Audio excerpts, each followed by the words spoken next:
Señor presidente, gracias por la oportunidad para poder platicar con usted el día de hoy y aclarar las inquietudes de la ciudadanía de esta alerta sanitaria.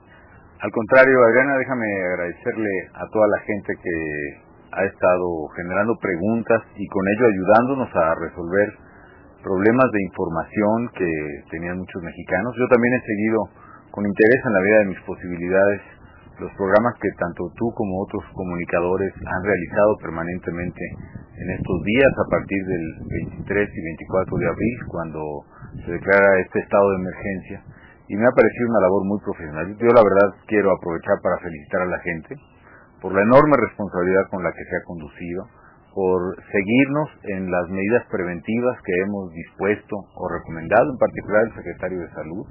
Y creo que en la medida en que la gente ha respondido también en esa medida, no solo hemos podido hacer frente a la situación, sino que estamos realmente en condición de superar con razonable probabilidad esta emergencia tan delicada para los mexicanos. A lo largo de estas transmisiones, señor presidente, hemos tenido infectólogos, inmunólogos, neumólogos, que han aclarado las dudas médicas.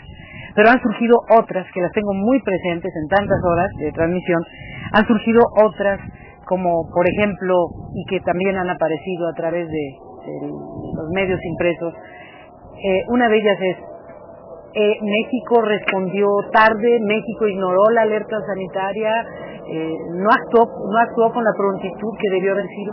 No, al contrario, yo creo que si en este momento se puede tomar, no solo en México, sino en todo el mundo, las medidas preventivas para reducir la propagación de este nuevo virus, es precisamente por la responsabilidad con la que actuó México. De hecho, lo que está haciendo nuestro país es librar una batalla contra este nuevo virus para la humanidad, y la estamos librando los mexicanos. Lo que estamos haciendo nosotros de medidas preventivas, medidas de contención de la propagación del virus, medidas de tratamiento de los pacientes, medidas de información, medidas, evaluación de diagnósticos y en general toda la información que estamos proporcionando le está sirviendo al mundo.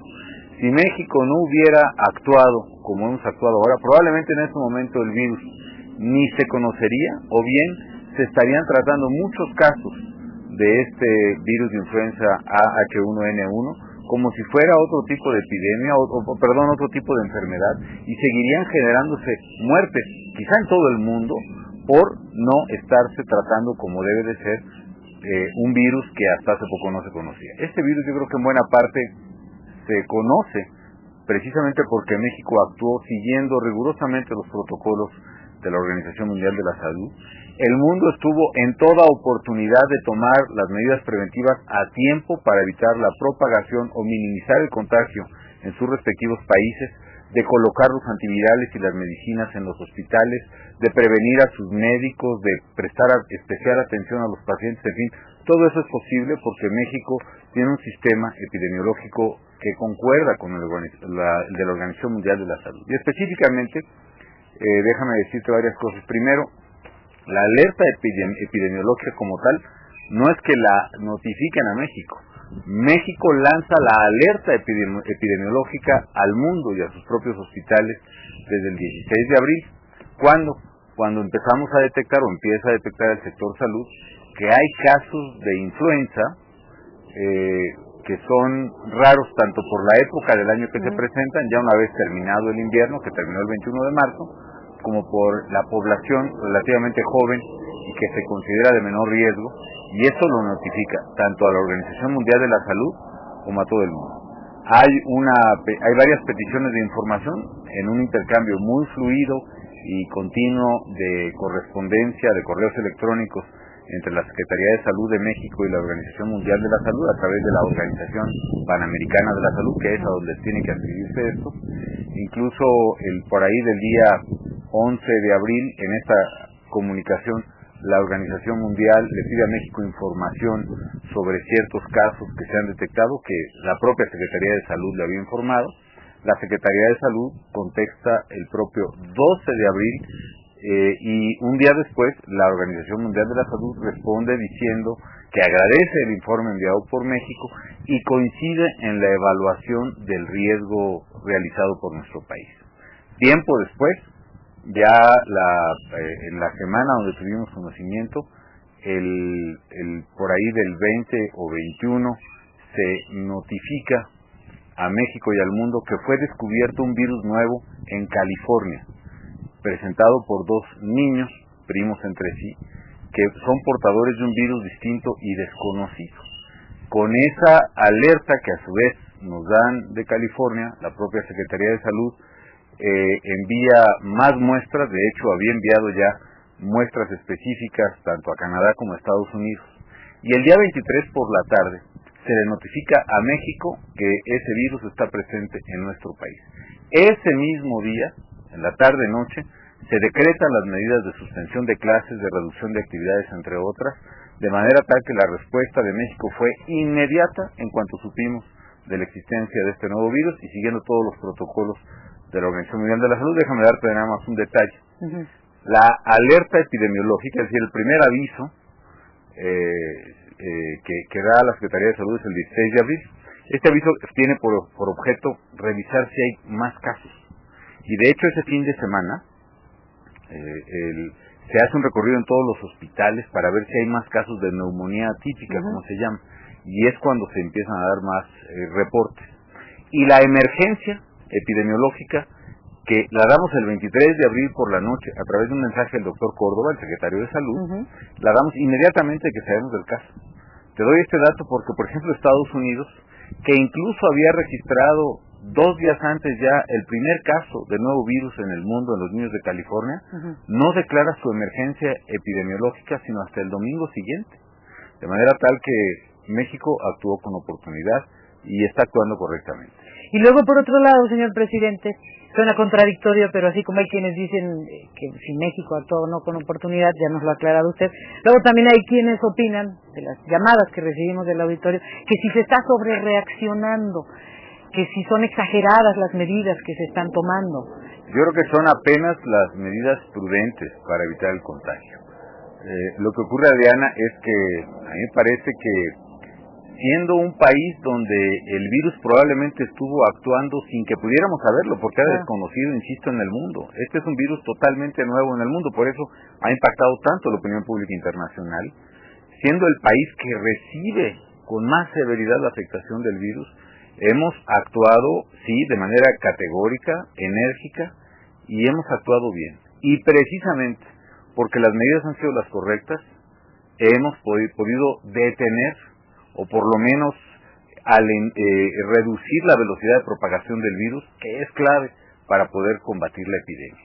De manera tal que las medidas han sido correctas, han sido oportunas y están funcionando. Y por eso estoy seguro, hoy mucho más seguro, que vamos a salir bien de esta terrible contingencia. ¿No es momento de bajar la guardia? No, al contrario, yo creo que precisamente en la medida que se están presentando menos casos cada día, pues es reflejo de que lo que estamos haciendo está bien. Pero insisto, en la medida en que, por ejemplo, la gente dejara de lavarse las manos, por ejemplo, es muy fácil, y perdón por los gestos que hago, pero es muy fácil que una persona que tenga un virus, una gripa, por ejemplo, se toque la nariz, se la talle, por ejemplo, y luego salude a sus propios familiares o a vecinos o a la gente de su trabajo, o se suba al metro o al pecero y agarre el tubo del microbús. Entonces eso es lo que va generando el contagio. Como estamos haciendo que la gente se lave las manos y no se toque, que use el cubrebocas en el transporte público, eso ha evitado que ese virus que viaja a través de estas expresiones de contacto se propague. Si nosotros bajamos la guardia, probablemente el virus que sigue presente, que sigue circulando, vamos a llamarlo así, puede volver a repuntar. Otra de las inquietudes tiene que ver en por qué la fecha del 6 de mayo, de qué depende de que esto pueda prolongarse o no. ¿Qué va a pasar ese día? Bueno, básicamente la estrategia de respuesta de emergencia inicial fue básicamente en 2 frentes. Por un lado vamos a ver todos los casos posibles y atenderlos inmediatamente, que esa fue la instrucción que se dio del sector salud. Eso nos ha permitido examinar a toda esa gente en el Seguro Social, en el ISSSTE, en los hospitales, detectar casos que a lo mejor en otras circunstancias no nos hubiéramos dado cuenta, Adrián, ¿no? Porque llega alguien con un cuadro viral muy severo y dice, pues el señor tiene una gripa muy fuerte y quizás se le da un antigripal tradicional y se acabó. A veces nosotros mismos pensamos que la gripa no es una enfermedad que puede ser mortal, Y simplemente pues nos cuidamos como aprendimos, conforme la tradición, como Dios nos da a entender, digámoslo así, y quizá eso pasó en muchos de los casos porque no habíamos detectado el virus. Ahora, como la gente está yendo a las clínicas, eso nos permite no solo curar, porque efectivamente se cura los casos de este nuevo virus, sino también estamos curando muchos otros casos de influenza tradicional, por ejemplo, o de potenciales neumonías que de otra manera no se hubieran atendido. De hecho, para mí ha sido muy interesante observar que en el Seguro Social, por ejemplo, ha bajado el promedio de horas o de días en estancia en el Seguro Social de gente que tiene neumonías. ¿Por qué? Porque ahorita la gente que va al Seguro Social y a los hospitales se está atendiendo mucho más rápido. Entonces, una estrategia es cuidar todos los casos. Pero la otra estrategia es precisamente reducir la propagación del virus. Es decir, enfriar, digamos, la circulación de este virus para poderlo combatir. Precisamente la fecha del 6 surge de esta manera. Coincide que cuando estamos en el fragor de esta estrategia de aislamiento social, quiero decir a los mexicanos que así se dice, las teorías y las instrucciones de la Organización Mundial de la Salud recomiendan estrategias de aislamiento social, es decir, de poco contacto entre unos y otros. Coincide con que viene el 1 de mayo, que es un día inhábil en México y en muchas partes del mundo por ser Día del Trabajo, y coincide además que el 5 de mayo es día inhábil para mucha gente, para muchos trabajadores, por ejemplo. Eso nos permite hacer, pues para poder explicar, quiero usar lo que los mexicanos sabemos, nos permite hacer un puente entre el 1 y el 5 de mayo para poder reducir la actividad económica y social con costos. Yo sé que hay costos importantes para la gente en su salario, en las propinas de los meseros, pero eso que tiene que hacerse, al hacerlo en estas fechas exactas, nos permite reducir el costo porque ya iban a ser días inhábiles, además de que se atraviesa sábado y domingo. Por eso el 6 es el día en que se plantea precisamente iniciar la normalización de las actividades en México. ¿De qué depende que esto pueda confirmarse o pudiera prolongarse más allá del 6 de mayo? Depende precisamente de que sigamos confirmando, como afortunadamente estamos confirmando, que el virus entró a una etapa de estabilización y que incluso los casos comienzan a reducirse. No cantamos victoria, pero si esto sigue así, Adriana, creo que el miércoles podremos recuperar, en algunos casos de inmediato, en otros paulatinamente, la vida normal de los mexicanos, claro, adaptados a la nueva realidad del virus, adaptados a tomar las medidas precautorias que quizá antes no tomábamos con tanto cuidado. Lavarnos las manos, evitar el contacto, en fin, teniendo una perspectiva mucho más atenta de los riesgos que corremos. Pues justo usted acaba de mencionar otra de las inquietudes en su respuesta y tiene que ver con la cuestión económica, no solo en general los empresarios, las pérdidas económicas para el país, sino la gente que se encuentra en su casa y que teme perder su empleo o que no le paguen los días que no ha ido a laborar.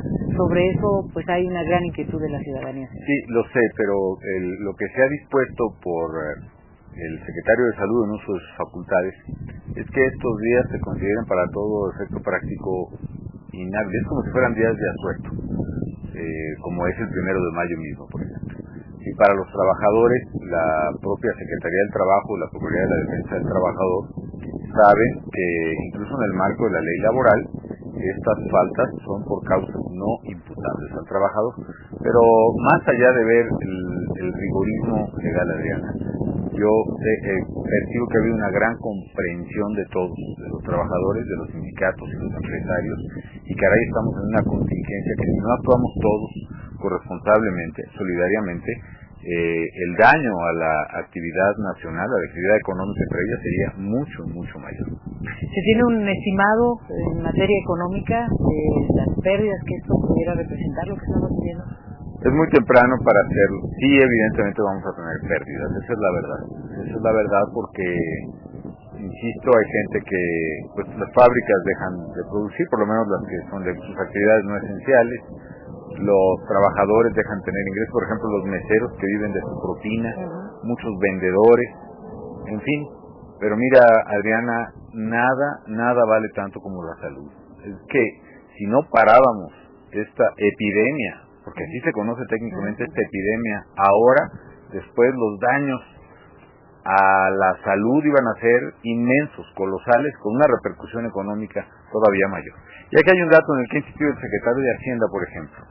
A diferencia del temblor del 85, por ejemplo, en que se destruyó esta Ciudad de México y que hubo que reconstruirla, a diferencia de la inundación de Tabasco, que hay que reconstruir puentes, presas, vados, etcétera, aquí no hay daño a la infraestructura, por lo cual la actividad económica puede recuperarse en muchos sectores de inmediato. En otros dependerá de cómo se vaya reconstruyendo la confianza de turistas, de clientes, etcétera, etcétera. Pero creo que nada es tan importante como la salud. Otra de las preguntas, señor presidente, que nos llegan es que si esto es un invento a raíz del G20 para distraer la atención de la crisis económica o de otros problemas, que se pusieron de acuerdo, son de las inquietudes que nos llegan. No, bueno, obviamente pues eso es ridículo, pero sí vale la pena que yo le explique a la gente que desde hace mucho tiempo se viene esperando en el mundo que ocurran nuevas epidemias derivadas de virus, y sobre todo de virus de influenza. El virus de la influenza como que de tiempo en tiempo cambia de naturaleza y aparece, digamos, con una nueva figura, que fue lo que ocurrió en México con este virus AH1N1. Y si observamos, por ejemplo, en la Edad Media, la peste famosa era un virus finalmente como este, que arrasaba con millones de gentes. Todavía en el siglo pasado hubo varias épocas donde se presentó un virus, y por cierto un virus de influenza, por ejemplo en 1918, que acabó con millones de gentes. Hay quien dice 40 millones de gentes en el mundo, hay quien dice que más. ¿En Estados Unidos? En Estados Unidos, en San Luis, Missouri, en Pensilvania, pero en España, desde luego acabó con mucha gente. En México, por ejemplo, en estados como Morelos y Guerrero, o en mi propia tierra natal, en Michoacán, en Morelia, yo recuerdo que mi padre narraba, él era un niño, había nacido en 1911, era mucho mayor que yo, en paz descanse. Pero recuerdo que nos narraba cómo él estaba viendo en la ventana de su casa ahí por el templo de San José, y que pasaban carretas a recoger a los muertos de las casas. Entonces son pandemias que se generan cíclicamente por alguna razón médica que no conozco yo a presión, pero así ocurre. Y en 1968, por ejemplo, todavía en Hong Kong, hubo una epidemia también de influenza que mató más de 1 millón de gente. Se volvió a presentar en Hong Kong a principios de este siglo ya. Se presentó en China otra vez, en el llamado SARS. Se presentó la llamada fiebre aviar o influenza aviar, en fin, se presenta varias veces. En esos casos que te presento ha habido muchísimas muertes, en algunos casos centenas, en otros casos miles de muertes. De manera tal que el mundo sabe, los científicos saben que estas epidemias se presentan de vez en vez. En honor a la verdad, Adriana, la gran mayoría de científicos pensaban que esta epidemia se generaría en Asia y se trasladaría por contagio al resto del mundo. Aquí todavía falta determinar dónde es el origen de esta epidemia. Creo que esa la prioridad se marcará tiempo después para que los científicos se aboquen a eso. Efectivamente, México hasta ahora es el país que más casos tiene, o por lo menos el que más casos ha reportado, porque hemos hecho la tarea. Estamos reportando caso por caso que se presenta a la comunidad internacional.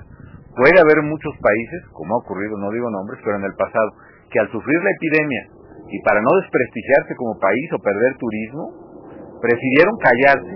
Y eso fue peor, porque la epidemia se fue expandiendo en el mundo sin que los países tuvieran oportunidad de prevenirse para evitar el contagio. Nosotros hemos sido responsables con el mundo y hemos informado con transparencia desde el primer momento, no solo a los mexicanos, sino a todo el mundo de lo que está pasando, y eso ha ayudado a que esos países puedan tomar providencias. De manera tal que el virus es real, la epidemia, este virus es nuevo. México es el país más afectado, por lo menos lo que se reporta hasta ahora. Habrá que ver cuál es el origen real. Por ejemplo, el primer caso que se identificó, pues no fue en México, insisto, fue en el estado de California. Habrá que ver si tiene que ver con su vecindad con México o no. Pero también es cierto que una pista nos la va a dar lo que se llama la huella genética o la formación genética de este virus. Por cierto, este virus tiene un componente, lo que se llamó en su momento pues el componente porcino, ahora se ha cambiado de nombre, pero que tiene una raíz euroasiática. Entonces, bueno, es un tema que habrá que investigarse, pero evidentemente que tenemos un problema real. Hay muertos, me han confirmado hace un momento un muerto adicional, es decir, van formalmente 20 muertos, claramente demostrado que es a causa de este virus. Entonces es un problema grave que creo que estamos conteniendo a tiempo y creo que estamos conteniendo o por lo menos enfrentando adecuadamente, sobre todo, insisto, gracias a la responsabilidad de los mexicanos. La discriminación, señor presidente, para los mexicanos en el extranjero y doblemente lamentable para los mexicanos, de los mexicanos hacia los mexicanos en otros estados de la República Mexicana, si ven un automóvil del Distrito Federal, se han presentado casos lamentables, pero a nivel internacional también. Déjame empezar con lo internacional. Me parece, Adriana, que por desgracia estos casos se han presentado y me parece, quiero pensar bien, que han sido más bien fruto de la ignorancia o de la desinformación. Pero son muy, muy lamentables. ¿Por qué digo que desinformación? Porque, en primer lugar, habiendo los casos que se han presentado, no es físicamente posible contener o aislar la presencia del virus. Lo más probable es que se propague y que ya está propagado en el mundo, está en muchos continentes. Y lo que recomienda la Organización Mundial de la Salud es más bien tomar las medidas profilácticas, prudenciales, preventivas, como las que ha tomado México. Lavarse las manos, cubrirse a la hora de toser o estornudar, limpiar manijas, pasamanos, llaves, etcétera, etcétera. Y eso es lo que tiene que ser el mundo. No se puede ya contener por decreto, porque es muy fácil, transmisión ya está en todas partes, o en muchas partes, quiero decir.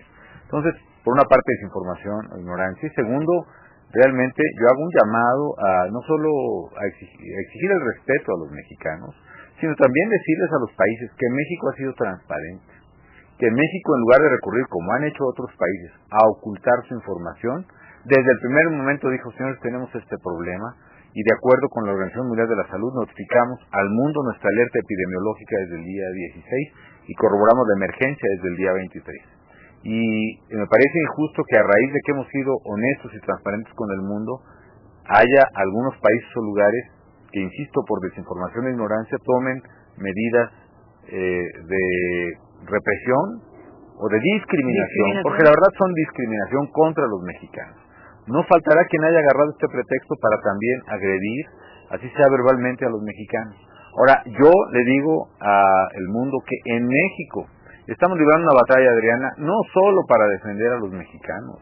Aquí en México se está librando una batalla donde la primera trinchera, la primera línea de batalla contra este nuevo virus está aquí en los hospitales y en las clínicas mexicanas.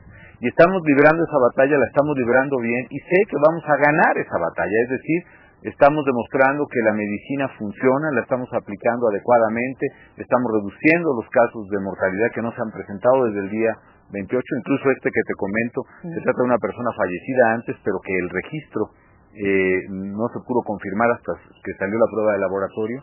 En fin, esta batalla la estamos librando por la humanidad entera, me atrevo a decirlo. Y nosotros solo la podemos librar bien si el mundo nos ayuda. Y no le estamos pidiendo caridad ni favores al mundo. Le estamos pidiendo que no observe tratos vejatorios o discriminatorios ni contra México ni contra los mexicanos. Porque si es así, si nos debilitan en el plano económico de otro terreno, México tendrá mucho menor capacidad para hacer frente con todos sus recursos y con toda su atención a este problema. ¿A través de la Cancillería se actuará de alguna manera en este sentido? Hemos actuado ya, de hecho, la Cancillería está trabajando incansablemente por elevar las notas y las protestas diplomáticas en cada caso, por informar. También, por ejemplo, digo que en muchos casos se trata de desinformación o desconocimiento, porque, por ejemplo, prohibir la importación de carne de cerdo mexicana, si no es el problema del cerdo, es decir, no se contagia del cerdo al humano, sino el problema del virus es que es un virus ya en los humanos, y eso es lo que se contagia. No se dan estas mutaciones, digamos, de manera ordinaria, y menos se contagia comiendo cerdo. Entonces, simplemente es ignorancia, y yo pido, yo soy respetuoso de todos los países, pero lo que pido es sensatez, objetividad, y apegarnos todos a criterios técnicos y científicos, y no a criterios políticos, porque también se ven muchos casos, para restringir injusta, inadecuadamente, exportaciones mexicanas. Y en la discriminación entre mexicanos que se ha dado también, señor. A mí me parece que yo apelo aquí a un sentido también de responsabilidad y de que rechacemos la ignorancia y que no nos rechacemos unos a otros. ¿Por qué razón? Tengamos las medidas prudenciales, sí, y creo que es, como tú bien decías, no es momento de bajar la guardia, hay que seguir sin saludarse de mano, sin saludarse de beso, lavándose las manos frecuentemente. Tenemos que imaginar, por ejemplo, que hay posibles contactos en las cosas que tocamos. En el momento que nos lavemos las manos terminamos con cualquiera de esas amenazas, pero no tampoco agredir a nadie. También por eso, por ejemplo, yo no he permitido que se den a conocer los nombres de las personas que puedan haber estado enfermas. Ya la mayoría, por cierto, está curada, Adriana. Es algo que tenemos que decir. De los 506 casos que tenemos, la gran mayoría, casi, no sé, 400, casi 500, 480 por lo menos, 450, son casos de gente que ya se curó. Pero sí, lo que me preocupa es que hay gente a la que se le da un trato vejatorio y no podemos permitirnos eso. Esta es una enfermedad que se cura si se atiende a tiempo y no se vale que estemos utilizando procedimientos, pues ya no digo de la Edad Media, de hace miles de años, como cuando, por ejemplo, como si la gente padeciera peste en aquella época. No se vale tener prácticas de aislamiento ni de discriminación con nadie, porque finalmente lo que tenemos que hacer son prácticas de prevención y prácticas de respeto entre unos u otros, y sobre todo prácticas que tienen que ver con la atención oportuna de las enfermedades. Respetémonos. Y también, por supuesto, también seamos prudentes, y hemos pedido como gobierno mexicano, siguiendo la opinión de los médicos, que hagamos todo lo posible por preservarnos en nuestra casa. Tratemos de hacerlo, es importante. ¿Qué le dice a los trabajadores del sector salud? ¿Qué le dice a la ciudadanía ahora en este momento? En primer lugar, yo quiero reiterar mi reconocimiento al heroísmo que me ha tocado constatar de médicos, de doctoras, de doctores, de enfermeras, de enfermeros, de trabajadores, de afanadoras incluso, ¿no? He visitado diversos puntos de esta batalla, por ejemplo, los laboratorios donde están haciendo las pruebas. Visité, por ejemplo, el día de ayer el hospital naval, que está, por cierto, allá en Villacuapa, e invito a la gente del Distrito Federal que tenga todavía dudas, que se sienta padecimientos, que de veras con toda confianza vaya al hospital naval, que vaya al hospital que le corresponde, pero si hay alguna duda, que vaya al hospital naval, que es un hospital que inauguré recientemente y que estamos poniendo a disposición de toda la gente para que se revise.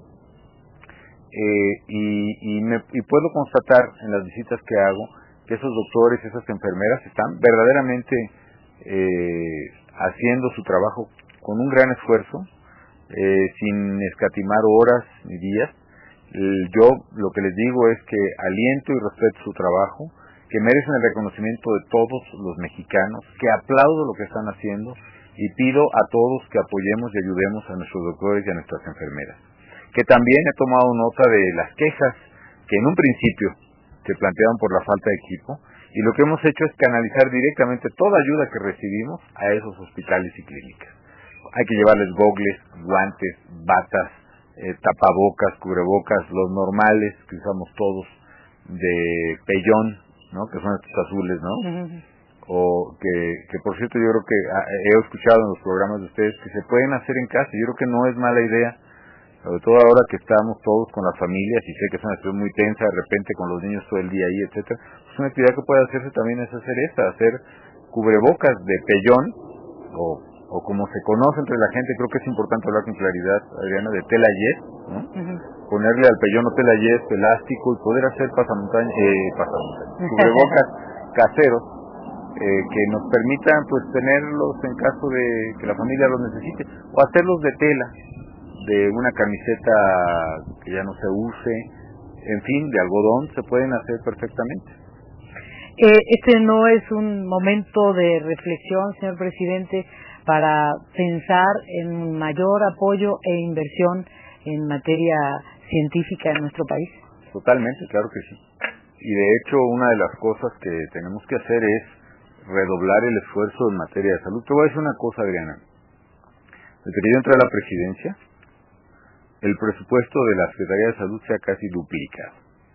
Y en algunas materias, por ejemplo, en el Seguro Popular, hemos triplicado el presupuesto en estos 2 años y 4 meses, 5 meses ya. Triplicado significa que pasamos de 16,000 a 48,000 millones de presupuesto. Por supuesto, y una buena parte de eso tiene que ir para la salud, entre otras cosas, por ejemplo, para hacer un nuevo instituto de referencia epidemiológica. Estuve con los trabajadores, con las enfermeras, con los laboratoristas y con los científicos que están en el INDRE, y les he refrendado que cuentan con todo mi apoyo para hacer un nuevo laboratorio mucho más acorde con los riesgos epidemiológicos que México y el mundo están corriendo. Y lo mismo pienso que tiene que hacer con los laboratorios e institutos de investigación del Politécnico Nacional, de la Universidad Nacional, de los institutos de salud del país. De hecho, la inversión que estamos haciendo ahora para esto, por ejemplo, es también inédita. Somos el único país en toda América Latina que puede hacer ahora las pruebas de laboratorio suficientes para identificar molecularmente este virus. Si este virus, por ejemplo, atacara pues en Guatemala, en Honduras, en El Salvador, en Venezuela o en Colombia o en Brasil, vaya, en toda América Latina o en Cuba, no tendrían la capacidad que ahora nosotros tenemos para identificar molecularmente el virus. Ciertamente no la teníamos antes tampoco, al igual que ellos, pero la inversión que estamos metiendo para poder identificar estas pruebas que antes solo se podían hacer en Estados Unidos y Canadá, ahora las hacemos nosotros. Y te voy a decir incluso, ahora México tiene capacidad para hacer casi 5 veces más pruebas por día de lo que se hacen en un laboratorio, el más avanzado, en Canadá. Le agradecemos mucho esta oportunidad para transmitir las inquietudes de la ciudadanía en esta alerta sanitaria que estamos viviendo, señor presidente. Muchas gracias por la entrevista. Al contrario, Adriana, y déjame decirte que a ti y a todo el auditorio, que quiero agradecer nuevamente a la gente la responsabilidad con la que todo el mundo ha actuado. Que a mí me refuerza mi convicción que siempre he tenido que México es un gran país, sobre todo por su gente, y que por muy graves que sean los problemas que nos ha tocado vivir, cuando nos unimos y los enfrentamos, salimos adelante. Este es el caso, Adriana. Quizá la probabilidad de que a México le tocara padecer el primer golpe de una enfermedad nueva, un virus nuevo en el mundo, era muy remota. Pero finalmente nos tocó enfrentarla y la estamos enfrentando. Yo quiero invitar a la gente a que siga observando las medidas sanitarias preventivas necesarias. Decirle que vamos bien porque estamos haciendo lo correcto y por eso vamos a salir adelante, y que por supuesto que esté atenta a los anuncios que probablemente el día de mañana, el lunes, una vez que me reúna yo con los gobernadores de todo el país, tanto el secretario de Salud como el secretario de Educación, así como los secretarios del Gabinete Económico, tendrán buenas noticias para los mexicanos. Nuestro objetivo es volver a la normalidad lo más pronto posible. Yo quiero que la gente pueda volver a sus trabajos, que las empresas puedan operar normalmente lo más pronto posible. Quiero que las escuelas puedan volver a la normalidad. Pero si algo quiero es que volvamos todos a la normalidad en condiciones seguras y en condiciones permanentes. De tal manera que eso nos va a hacer que en algunos casos, por ejemplo, tengamos que hacerlo gradualmente. Por ejemplo, las escuelas primero va a haber que limpiarlas y revisar si cuentan con las condiciones sanitarias adecuadas para nuestros niños. Eso es muy importante. Eso es muy importante. Probablemente eso implique que primero entren algunos grados y luego otros. Probablemente implica una serie de medidas que no quiero anticipar. Mañana las estaremos analizando con los gobernadores para que el secretario de Educación en su ramo haga los anuncios el día de mañana pertinentes. Yo les pido que estén atentos. El secretario de Salud continúe informando cómo ha hecho. Yo quiero felicitar al doctor Córdoba y a todo su equipo por esta labor agotadora, supongo, pero muy positiva, a juzgar por los resultados que han estado haciendo, y también estar pendientes de los anuncios económicos. El objetivo del gobierno es volver a la normalidad lo más pronto posible, pero en condiciones seguras para todos, claro, y en condiciones permanentes, y nada es más importante que la salud, Adriana. Ya veremos cómo hacemos después para recuperar el ritmo de crecimiento que pues todos necesitamos.